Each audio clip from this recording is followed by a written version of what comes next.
Bismillahirrahmanirrahim. Assalamualaikum warahmatullahi wabarakatuh. Alhamdulillah, salatu wassalamu ala rasulillah wa ala alihi wa sahbihi wa man tabi'ahum bi ihsan illa yaumil wa ba'd. Ibu-ibu sekalian yang dirahmati Allah, alhamdulillah pada sore ini kita bisa bertemu dalam acara pengajian muslimah bulanan di RW 3 dan sekitarnya di Kelurahan Katipiro dalam kondisi sehat insyaallah ya, walaupun saat ini kita masih dibatasi oleh keadaan sehingga kita hanya bisa bertemu secara online. Semoga tidak mengurangi khidmat kita, tidak mengurangi kekhusyuan kita di dalam bersama-sama mengkaji ayat-ayat dari Allah Subhanahu wa Ta'ala. Salawat dan salam semoga tercurah limpahkan kepada qudwah hasanah kita, Nabi besar Muhammad sallallahu alaihi wasallam, serta para sahabat, para tabi'in, tabi'ut tabi'in, dan para pengikutnya yang senantiasa istiqomah hingga yaumil kiamah, hingga akhir zaman. Ibu-ibu sekalian, kemarin pada hari Selasa kita telah memperingati satu momen spesial, yaitu Maulid Nabi besar Muhammad sallallahu alaihi wasallam. Setiap tanggal 12 Rabiul Awal yang pada tahun ini jatuh tanggal 19 Oktober 2021. Jadi pada kesempatan ini mari kita bersama-sama mencoba meresapi kembali kecintaan kita kepada Nabiullah, Nabi besar Muhammad sallallahu alaihi wasallam. Ada beberapa hal ya yang akan saya sampaikan pada kesempatan ini terkait dengan Maulid Nabi besar Muhammad sallallahu alaihi wasallam. Tidak bisa dipungkiri bahwa memang ada perbedaan pendapat ya di kalangan umat Islam tentang Maulid Nabi. Tapi saya kira tidak bijak kalau kita membahas soal itu. Bagaimanapun banyak para ulama yang bersepakat ya dengan Maulid Nabi, dan bahkan dalam catatan sejarah pada saat itu ada seorang raja yang hebat ya dalam barisan umat Islam, yaitu Salahuddin Al-Ayyubi atau dikenal dengan nama Sultan Saladin ya. Pada saat itu Sultan Saladin ini menghadapi pasukan tentara salib yang sangat kuat ya, sangat kuat, yang dipimpin oleh Raja Richard dari Inggris itu. Salahuddin kemudian berpikir, apa kiranya kegiatan yang membuat umat Islam itu bangkit, kemudian tumbuh menjadi pasukan yang kuat. Kemudian Salahuddin Al-Ayyubi saat itu mencetuskan ide untuk memperingati Maulid Nabi. Kemudian Salahuddin Al-Ayyubi menyampaikan idenya tersebut kepada khalifah saat itu yang berada di Baghdad, dan ternyata khalifah menyetujuinya walaupun pada saat itu memang ada pro kontra. Nah, setelah umat Islam mengkaji kembali sirah nabawiyah, kemudian memperingati Maulid Nabi, ternyata kemudian bangkit semangat mereka, sehingga kemudian tumbuhlah semangat tempur yang luar biasa yang akhirnya menjadikan pasukan Islam saat itu mampu mengalahkan tentara salib dan memperoleh kemenangan yang gilang gemilang. Nah, ini kan sebenarnya sebuah fakta sejarah yang tidak bisa kita pungkiri bersama. Ibu-ibu sekalian, ada beberapa hikmah ya dalam memperingati Maulid Nabi Muhammad SAW. Yang pertama, bahwa dengan peringatan Maulid Nabi itu, ini adalah sebagai salah satu bentuk untuk membuktikan kecintaan kita kepada Nabi kita tercinta. Ada satu hadis yang diriwayatkan oleh Bukhari, Muslim, dan Tirmizi.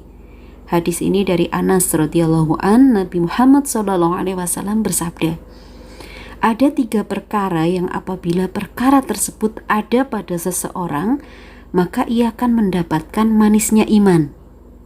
Yang pertama, hendaknya Allah dan Rasul-Nya lebih ia cintai dari selain keduanya. Yang kedua, apabila ia mencintai seseorang, ia hanya mencintai karena Allah. Yang ketiga, ia tidak suka untuk kembali kepada kekufuran setelah Allah menyelamatkannya, sebagaimana ia tidak mau untuk dilemparkan ke dalam api neraka. Nah, hadis ini menyebutkan bahwa ada 3 hal yang jika 3 itu ada pada seseorang, maka dia akan mendapatkan manisnya iman. Di mana manisnya iman ini adalah suatu hal yang sangat luar biasa. Kebahagiaan tertinggi pada seorang manusia adalah ketika dia bisa merasakan manisnya iman. Manisnya iman ini akan bisa ada pada diri kita ketika, kalau dalam hadis ini, kita menjadikan Allah dan Rasul ini sebagai 2 hal yang paling kita cintai. Jadi tidak ada yang lebih dari Allah dan Rasul. Dan yang kedua, apabila kita mencintai orang lain gitu ya, selain Rasul, maka kecintaan itu adalah karena Allah gitu ya. Jadi kalau kita memiliki suami gitu ya, memiliki anak-anak, dan kita bilang I love you, jangan cuma I love you saja, tapi ditambahin because of Allah. I love you because of Allah. Ana uhibbukum lillah, ana uhibbuka lillah, ana uhibbuki lillah. Aku mencintaimu karena Allah. Demikian juga lafal kecintaan kita kepada manusia ya. Semuanya itu harus dilandasi rasa cinta kita kepada Allah. Jadi kita tidak mungkin mencintai orang-orang yang Allah itu tidak ridho kepadanya. Karena kan kita nggak mungkin ngomong kepada seseorang, aku mencintaimu karena Allah, padahal orang tersebut tidak dicintai oleh Allah gitu ya. Kemudian yang ketiga tadi disebutkan tidak suka untuk kembali kepada kekufuran, sebab hidayah itu sangat mahal. Ya, kita mendapatkan hidayah Islam. Tadinya kita mungkin berada dalam kondisi yang kurang baik, kemudian kita mendapatkan hidayah dan akhirnya kita merasakan indahnya Islam, maka kita tidak akan rela kalau hidayah itu dicabut sehingga kita kemudian kembali kepada kekufuran. Jadi 3 hal itu adalah hal yang sangat penting bagi umat Islam agar kita senantiasa ada di dalam balutan iman, di dalam indahnya iman, merasakan mencecap manisnya iman. Ya, tadi yang pertama, hendaknya Allah dan Rasul-Nya lebih ia cintai dari apapun. Kemudian ketika dia mencintai seseorang, maka itu semuanya hanya karena Allah. Dan yang ketiga, ia tidak suka untuk kembali kepada kekufuran setelah Allah menyelamatkannya, memberikannya hidayah. Jadi ibu-ibu sekalian, dengan demikian kita memperingati Nabiullah, memperingati Maulid Nabi itu dalam rangka membuktikan rasa cinta kita kepada Rasulullah Shallallahu Alaihi Wasallam. Hikmah yang kedua dari memperingati Maulid Nabi Muhammad Shallallahu Alaihi Wasallam adalah kita bisa mencoba melakukan introspeksi ya. Apakah akhlak dari Rasulullah, karakter beliau, kehidupan beliau sehari-hari sudah kita terapkan di dalam diri kita, itu juga menjadi satu hal yang penting ya.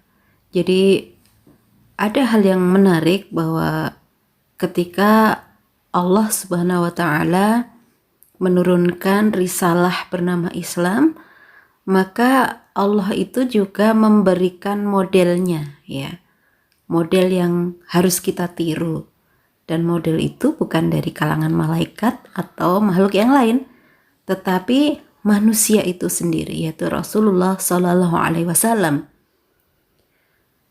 Manusia yang tidak sempurna tetapi maksum ya. Jadi Rasulullah itu bukan manusia sempurna karena beliau juga memiliki kesalahan, tetapi beliau maksum. Jadi dihindarkan dari kesalahan dan langsung diampuni ketika ada dosa-dosa, dan langsung diberi arahan dari Allah Subhanahu wa Ta'ala, seperti kejadian ketika di surat Abasa itu ya. Jadi pada saat itu Rasulullah itu bermuka masam ketika ada Abdullah ibnu Maktum, seorang sahabat yang buta, yang ingin meminta diajari, padahal saat itu Rasulullah itu sedang menerima para pembesar ya, para pembesar kota Mekah saat itu. Ketika sedang sibuk ya berada di depan para pembesar itu, kemudian Abdullah ibnu Umi Maktum itu datang minta pengajaran, dan Rasulullah itu secara spontan itu berpaling dan bermuka masam. Mungkin kesel ya, lagi ketemu para pejabat, ada yang minta diajarin gitu ya. Dan saat itu Rasulullah itu langsung ditegur oleh Allah Subhanahu wa Ta'ala dalam surat Abasa wa tawalla an ja'ahul a'ma, dan seterusnya, itu yang intinya adalah Allah itu tidak langsung menegur supaya Rasulullah tidak bermuka masam, karena Abdullah ibnu Maktum itu jelas orang yang ingin minta diajari tentang agama, sementara para pembesar-pembesar itu belum tentu gitu ya. Jadi Rasulullah ini manusia biasa, tetapi manusia biasa yang istimewa, yang dimaksumkan pribadinya. Nah, karena itu dalam surat Al-Ahzab disebutkan bahwa pada diri Rasulullah itu terdapat contoh-contoh yang baik yang perlu kita tiru. Nah, jadi kita introspeksi nih di Maulid ini. Sudahkah kita meniru akhlak Rasulullah? Bukan cuma akhlak, pola hidup Rasulullah. Karena Rasulullah ini juga orang yang manusia yang memiliki pola hidup sangat sehat. Bayangkan coba, Rasulullah itu berperang pada usia 50 tahun, yang mungkin kita ini sudah mulai capek, mulai tua ya. Tapi Rasulullah itu masih berperang, masih bepergian ke sana kemari, berdakwah Islam. Jadi Rasulullah itu mendapatkan wahyu kenabian itu usia 40 tahun ya. Saat itu di Mekah. Kemudian 10 tahun beliau di Mekah. Kemudian hijrah ke Madinah itu usia beliau tuh sudah 50 tahun. Dan baru kemudian melakukan peperangan untuk membela Islam, untuk menyebarluaskan Islam. Itu Rasulullah mulai usia 50. Jadi kebayang gak betapa kuatnya beliau, betapa sehatnya beliau di usia yang diantara kita tuh mungkin sudah mulai penyakitan ya, sudah mulai kena gula, kolesterol, tapi beliau itu malah melakukan aktivitas fisik yang luar biasa. Jadi kita introspeksi nih, apakah kita sudah mampu meniru kepribadian Rasulullah yang pemaaf, lembut, sekaligus juga rajin berolahraga, pola hidup yang sehat, kemudian juga rajin selalu mengupgrade dirinya dengan berpikir ya tentang agamanya gitu ya, dan hal-hal lain. Kita bisa introspeksi di saat ajang Maulid Nabi ini. Apakah benar kita sudah menjadikan Rasulullah itu sebagai teladan kita, sebagai model kita, sebagai sosok yang selalu kita tiru di dalam aspek keseharian kita selama kita hidup di dunia ini? yaitu hikmah kedua ya ibu-ibu sekalian. Hikmah yang ketiga, ibu-ibu sekalian, bahwa dengan Maulid Nabi ini kita harus mulai semakin melangitkan kesyukuran kita karena keberadaan Rasulullah ini secara langsung ataupun tidak langsung telah membawa kita kepada satu kehidupan yang lebih baik, yaitu kehidupan yang ada di dalam naungan iman. Ya, jadi risalah yang Rasulullah bawa itu sampai sekarang masih bertahan ya, walaupun sudah hampir 1500 tahun ya. Dan kita semuanya masih istiqomah ada di dalam barisan umat Islam ini, sebuah kesyukuran yang luar biasa. Dalam banyak hadis sahih disebutkan bahwa ketika ada iman, meskipun hanya sedikit, meskipun hanya sepotong di dalam dada seorang mukmin, maka dia berhak untuk masuk surga ya. Tentu masuk surga setelah dihukum dulu di neraka gitu ya. Dan kita tentu tidak mau keimanan kita hanya sepotong. Setiap hari kita harus melangitkan keimanan kita, menambah terus, memperkuat sehingga keimanan kita itu benar-benar menjadi tangguh ya dan kokoh kuat ya. Itu semuanya adalah atas jasa Rasulullah. Karena itu mari kita terus-menerus lantunkan sholawat kepada baginda Rasulullah ya, mendoakan gitu ya. Mungkin ibu-ibu bertanya, katanya Rasulullah tadi pribadi yang maksum, kok kita mendoakan beliau? Allahumma sholli ala sayyidina Muhammad. Kenapa kita mendoakan orang yang sudah berlimpah keberkahan, berlimpah pahala gitu ya. Analoginya begini ibu-ibu, jadi kalau kita melihat ada wadah berisi air yang sudah penuh, ya itulah ibaratnya Rasulullah. Rasulullah itu adalah wadah air yang sudah penuh. Jadi kalau kita mencipratkan air ke atas permukaan wadah air yang penuh itu, maka cipratan air itu akan kembali kepada siapa? Kepada kita. Ya, demikian itu sholawat. Ketika kita bersolawat terhadap baginda Rasul, maka kebaikan itu akan kembali kepada kita. Ya, jadi Rasulullah itu sebenarnya tidak butuh kita doakan, kitalah yang membutuhkan syafaat dari Rasulullah, ya, rekomendasi dari Rasulullah yang kelak akan diberikan pada saat di akhirat ya. Rasulullah akan memberikan syafaat, memberikan rekomendasi bahwa ini adalah umatku, ini umatku yang selalu bersolawat kepadaku gitu ya. Jadi solawat itu sebenarnya adalah kebutuhan kita sendiri ibu-ibu ya.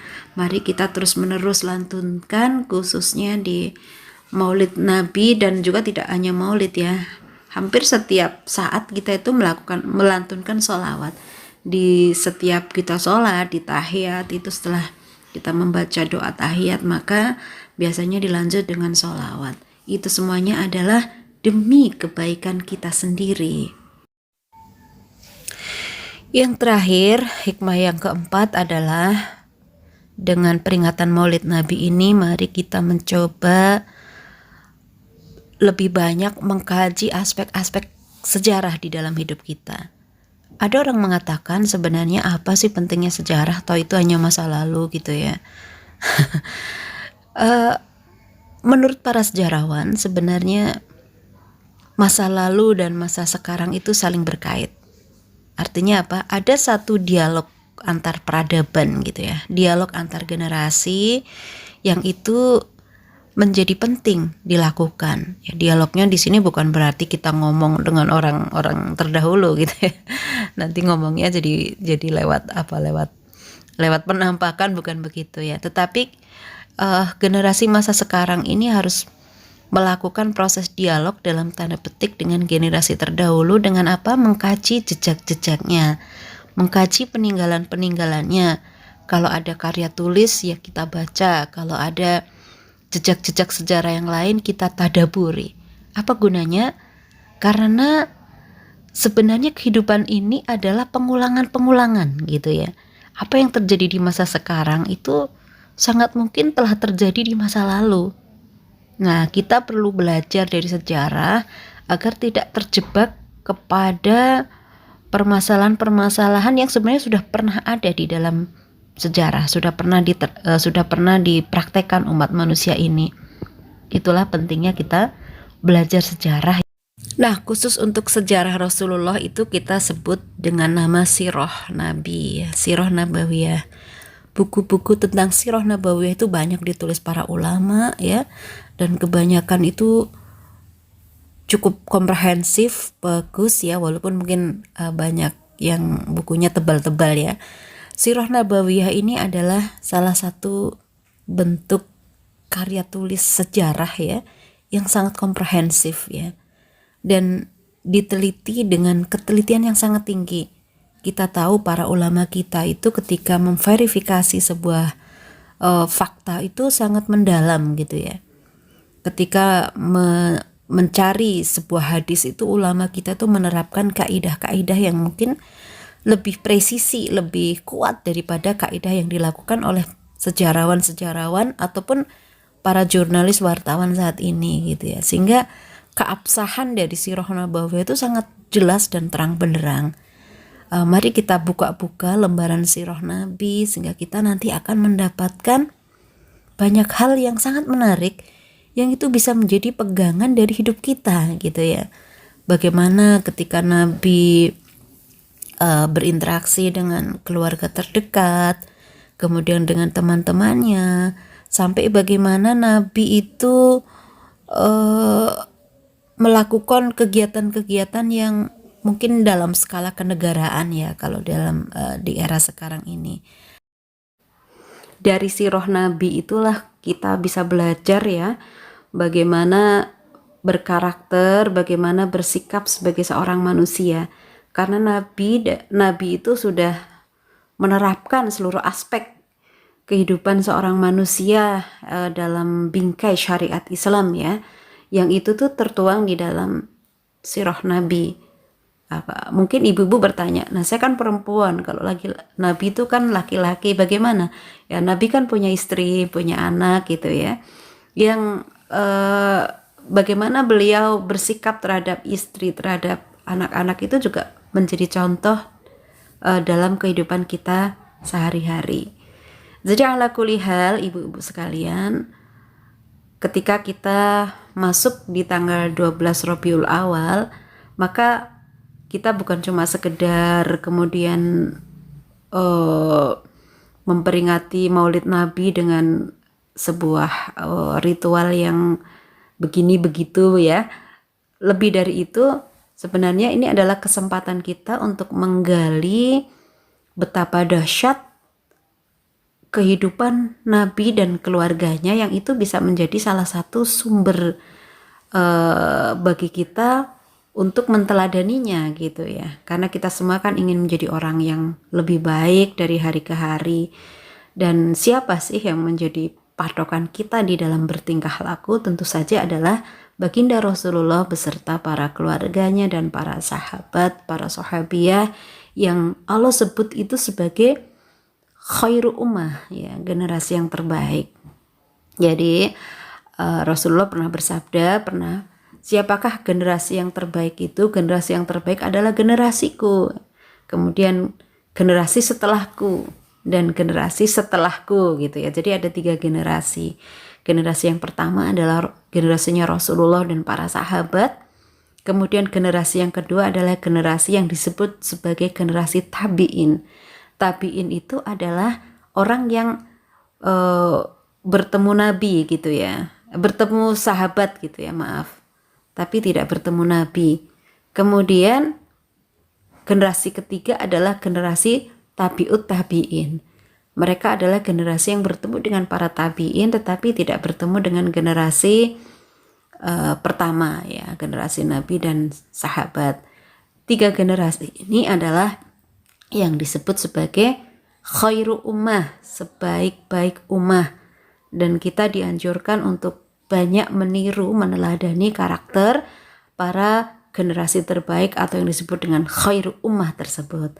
Baiklah ibu-ibu sekalian, itulah kajian singkat dari saya tentang hikmah Maulid Nabi. Mari kita senantiasa meneladani kehidupan Nabi Muhammad SAW Sekian, assalamualaikum warahmatullahi wabarakatuh.